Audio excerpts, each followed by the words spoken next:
At some point, the legendary Super Mario franchise went from the 2D side-scroller format to a more open way of doing things, also known as 3D. However, in this time period, we also saw a ton of new types of bosses, and some aren't that good. So today we're going to take a look at the most annoying and worst ones.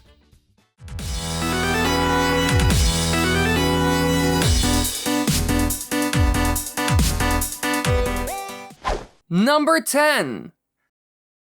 Super Mario Odyssey is an amazing game and certainly became my new number 1 of all time, defeating the former king known as Super Mario Sunshine. The bosses found in this game are also great and surprised me in a lot of ways, especially the Dark Souls dragon.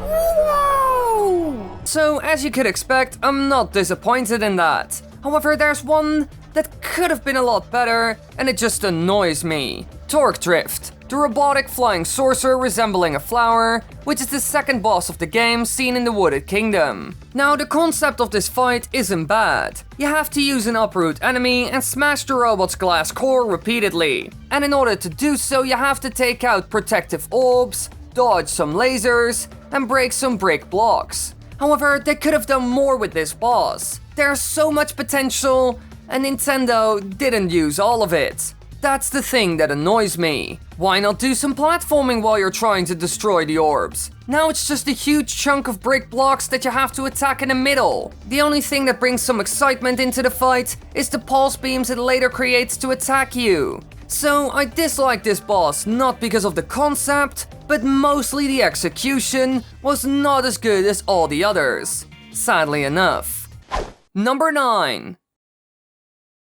Now, as we all know, the Wii U was a bit of a dark era for Nintendo. The company didn't do so well, and the 3D Mario game of that time period wasn't a hit. While Super Mario 3D World was a fun party-style game, it didn't do everything right. And there's one boss that certainly underperformed. King Katunk. He's a small blue metal square with red feet, detached red hands, and floats in the middle of another, larger Katunk frame. Now this enemy is yet again too simple, boring, and plain. Nothing special about it. Its attacks are extremely predictable. It's an improvement over King Thwomp from Super Mario 64, but still, it's too easy to dodge and damage. The red light that you can see before he tries to crush you is certainly overkill. Making sure that the bosses in your game telegraph their attacks is important, but this extra hint makes it too easy. Besides that, as the fight goes on, nothing new is added. Sure, some platforms fall away,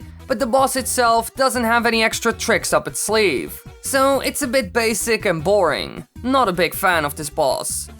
Number 8.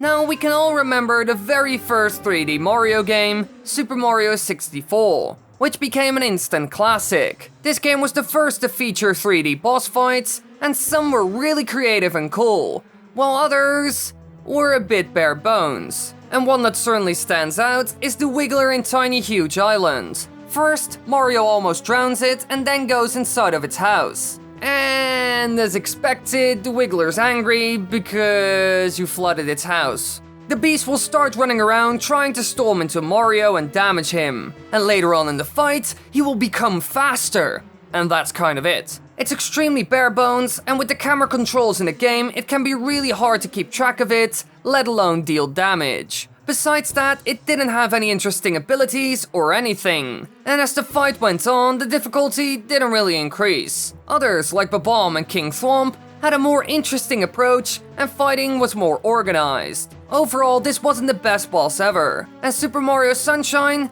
certainly made a ton of improvements with their version. Number 7.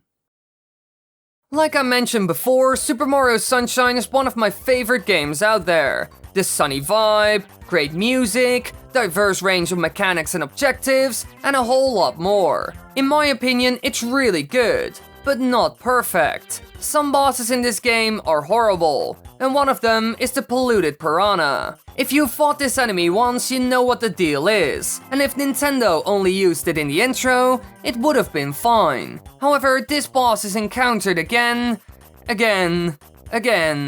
again.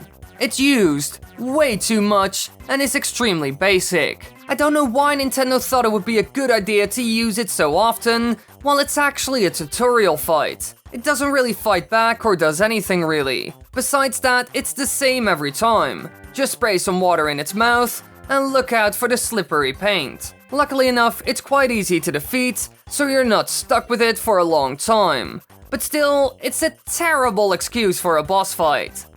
Number 6.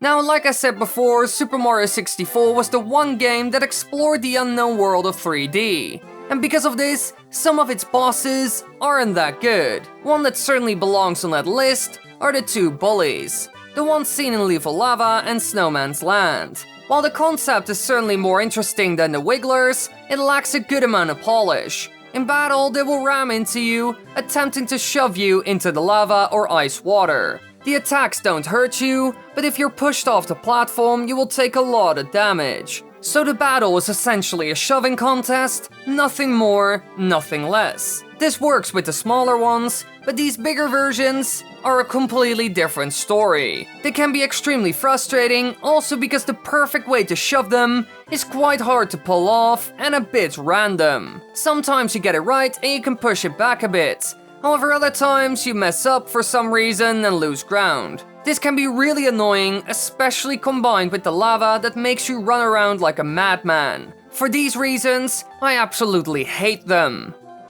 Number 5.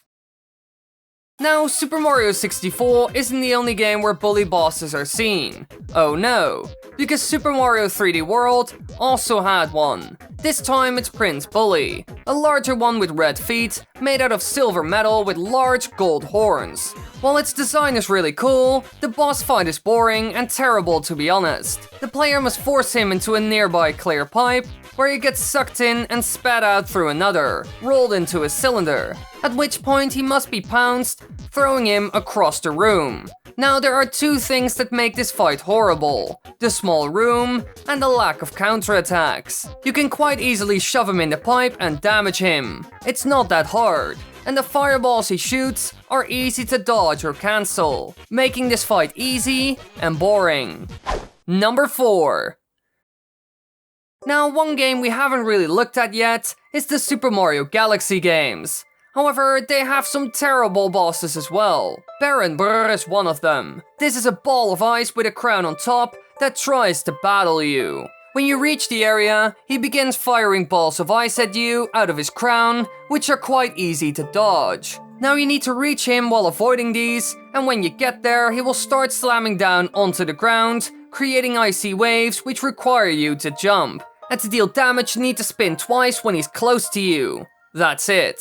I mentioned in an older video covering the ice bosses in the series that I liked the concept, but the execution was poor. Video's in the upper right corner. Now my opinion on this hasn't really changed, and that's the reason why he's here on the list. The idea behind it is cool, but it's just too easy. As soon as you're on the platform, you can easily take him out, and you only have to deal with one possible attack. The potential is there, which annoys me a lot. It could have been so much better. Number 3.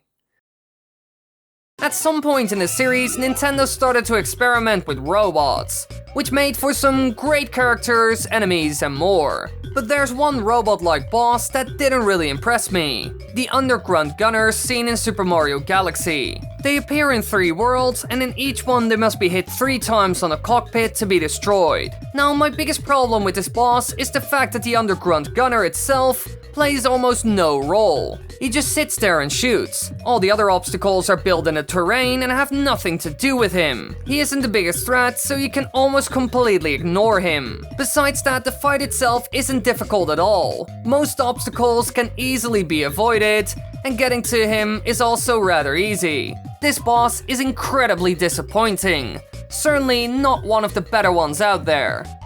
Number 2. The next one we're going to look at is a bit of a strange one. However, it is labeled as a boss. The Palanga Low Plunge?